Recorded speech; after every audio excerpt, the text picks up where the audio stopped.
निर्विरोध चुनाव का इनाम पंचायतों को 25 लाख रुपए। निर्विरोध पंचायतों पर सरकार हुई मेहरबान, जल्द जारी होगी पहली किश्त। गांव के विकास को मिलेगा बूस्ट, 136 पंचायतों को प्रोत्साहन राशि। नमस्कार, हिमाचल दस्तक में आप सभी का स्वागत है। मैं हूं आपके साथ प्रतिमा चौहान। हिमाचल प्रदेश की पंचायतों से जुड़ी बड़ी खबर को लेकर आपके सामने मौजूद हुए हैं। हिमाचल प्रदेश के 136 निर्विरोध चुनी गई पंचायतों के लिए राज्य सरकार ने बड़ी सौगात दी है। इन पंचायतों को अब 25-25 लाख रुपए की प्रोत्साहन राशि किश्तों में जारी की जाएगी। पंचायती राज विभाग ने इसके लिए करीब 34 करोड़ रुपए की फाइल वित्त विभाग को भेज दी है। मंजूरी मिलते ही पहली किश्त जारी की जाएगी। आखिर इस फैसले से गांव को क्या फायदा होगा, सरकार की क्या सोच है और इससे ग्रामीण विकास की तस्वीर आखिर कैसे बदलेगी, ये आज हम आपको बताने वाले हैं। देखिए, हिमाचल प्रदेश में इस बार पंचायती राज चुनाव में निर्विरोध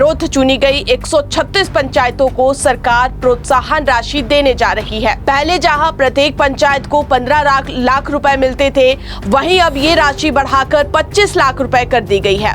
यानी कि हर पंचायत को पहले की तुलना में 10 लाख रुपए ज्यादा मिलेंगे। हालांकि सरकार पूरी राशि एक साथ नहीं देगी। पंचायतों को ये धनराशि किश्तों में मिलेगी ताकि विकास कार्यों की निगरानी भी हो सके और धन का सही उपयोग सुनिश्चित किया जा सके। सरकार का कहना है कि इस योजना का उद्देश्य केवल आर्थिक सहायता देना नहीं, बल्कि गांव में आपसी भाईचारे, सामाजिक समरसता और लोकतांत्रिक सहमति को भी बढ़ावा देना है। पंचायत चुनाव के दौरान कई बार गांव में राजनीतिक और व्यक्तिगत विवाद पैदा हो जाते हैं। ऐसे में यदि पंचायत निर्विरोध चुनी जाती है तो गांव का माहौल शांत रहता है और पूरा ध्यान विकास कार्यों में लगाया जा सकता है। पहली किश्त जल्द जो है वो जारी की जाएगी। इस योजना का सबसे बड़ा फायदा ग्रामीण विकास को मिलेगा। ये राशि सीधे पंचायतों के खाते में पहुंचेगी और पंचायतें स्थानीय जरूरतों के अनुसार विकास कार्य तय कर सकेगी। गांव में वर्षों से लंबित छोटी छोटी योजनाओं को अब इससे गति मिलेगी। इस योजना से ग्रामीण क्षेत्रों में कई महत्वपूर्ण बदलाव देखने को मिलेंगे और क्या बदलाव देखने को मिलेंगे ये हम आपको बताते हैं। पहला लाभ, सड़कें और संपर्क। कई गांव में आज भी छोटी संपर्क सड़कें और रास्ते अधूरे हैं। पंचायतें इस राशि से संपर्क मार्ग, सीसी सड़कें और पैदल रास्तों का निर्माण करवा सकेगी। दूसरा लाभ अब आपको बताते हैं, पेयजल सुविधा। जहां पानी की समस्या है वहां पाइपलाइन विस्तार, पानी के टैंक, स्रोतों का संरक्षण और जल वितरण व्यवस्था बेहतर बनाई जा सकेगी। तीसरा लाभ, स्वच्छता। नई नालियां, कूड़ा निस्तारण, सार्वजनिक शौचालय और साफ सफाई से जुड़े कार्य तेज हो सकेंगे, जिससे बीमारियों का खतरा भी कम होगा।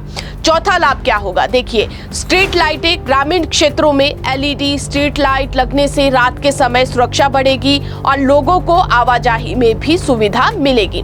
पांचवा लाभ, सामुदायिक भवन। गांव में पंचायत घर, सामुदायिक भवन, महिला मंडल भवन और युवाओं की गतिविधियों के लिए बेहतर सुविधाएं विकसित हो सकेगी। छठा लाभ, खेल सुविधाएं। बच्चों और युवाओं के लिए खेल मैदानों का विकास होगा, जिससे ग्रामीण प्रतिभाओं को आगे बढ़ने का भी अवसर दिया जाएगा। सातवां लाभ, रोजगार। जब गांव में निर्माण कार्य होंगे तो स्थानीय मजदूरों, मिस्त्रियों और अन्य कामगारों को भी रोजगार दिया जाएगा और इससे ग्रामीण अर्थव्यवस्था मजबूत होगी। अब आप देखिए कि सरकार ने केवल ग्राम पंचायतों तक ही इस योजना को सीमित नहीं रखा है। यदि कोई पंचायत समिति यानी कि बीडीसी निर्विरोध चुनी जाती है तो उसे भी 50 लाख रुपए की प्रोत्साहन राशि दी जाएगी। वहीं यदि पूरी जिला परिषद निर्विरोध चुनी जाती है तो सरकार 1 करोड़ रुपए तक का प्रोत्साहन देगी। जिलावार अगर आपको बताएं तो सबसे अधिक 42 निर्विरोध पंचायतें शिमला जिले में चुनी गई है। इसके बाद सिरमौर में 27, किन्नौर में 18, लाहौल स्पीति में 17 और सोलन में 13 पंचायतें निर्विरोध बनाई गई है। मंडी, कुल्लू, ऊना में 5-5 पंचायतें, कांगड़ा में 2 और चंबा और बिलासपुर में 1-1 पंचायत निर्विरोध चुनी गई है। निर्विरोध चुनकर आई पंचायतों को प्रोत्साहन राशि देने की प्रक्रिया शुरू हो चुकी है। वित्त विभाग को फाइल भेज दी गई है। मंजूरी मिलते ही पहली किश्त भी जारी कर दी जाएगी और ये योजना आर्थिक सहायता नहीं बल्कि गांव में विकास की नई सोच को भी मजबूत करती है। और यदि पंचायतें इस राशि का सही उपयोग करती है तो सड़क, पानी, सफाई, रोशनी, खेल, सामुदायिक सुविधाओं और रोजगार जैसे क्षेत्रों में बड़ा बदलाव देखने को मिल सकता है और साथ ही भविष्य में अधिक से अधिक पंचायतों के निर्विरोध चुने जाने की संभावना भी बढ़ेगी, जिससे चुनावी तनाव कम होगा और ग्रामीण क्षेत्रों में विकास को नई गति मिलेगी। तो फिलहाल के लिए आप मुझे इजाजत दीजिए। देखते और पढ़ते रहिए हिमाचल दस्तक। नमस्कार।